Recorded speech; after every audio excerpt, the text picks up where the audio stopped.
રાત્રિના સમયમાં ઘરફોડ ચોરી અને વાહન ચોરીના રીઢા આરોપીઓને કિંમત ₹51,110ના મુદ્દામાલ સાથે પકડી પાડી અલગ અલગ પોલીસ સ્ટેશનના 3 ગુના ડિટેક્ટ કરતી Puna police team, police commissioner Surat શહેર, અધિક પોલીસ કમિશનર સેક્ટર 1, નાયબ પોલીસ કમિશનર ઝોન 1, મદદનીશ પોલીસ કમિશનર બી ડિવિઝન નાઓ તરફથી પૂણા પોલીસ સ્ટેશન વિસ્તારમાં થયેલ ઘરફોડ ચોરી, વાહન ચોરીના અનડિટેક્ટ ગુનાનો ભેદ ઉકેલી કાઢવા માટે સૂચના આપી હોય, જે અનુસંધાને પૂણા પોલીસ સ્ટેશનના પોલીસ ઇન્સ્પેક્ટર VM દેસાઈના માર્ગદર્શન હેઠળ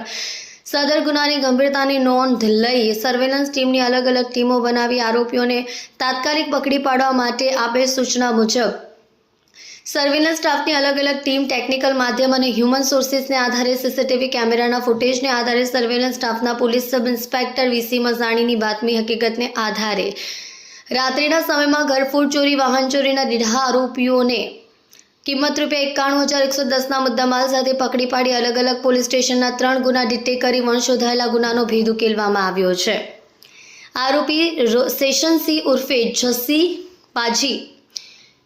ગોવિંદસિંહ જગતસિંહ ચૌહાણ, ઉંમર 21, રહેવાસી G2 ground floor, Shalibhadra apartment, Vardhaman society, Amroli 4 રસ્તા, અમરોલી, સુરત શહેર, મૂળ વતન ઉમરેઠી,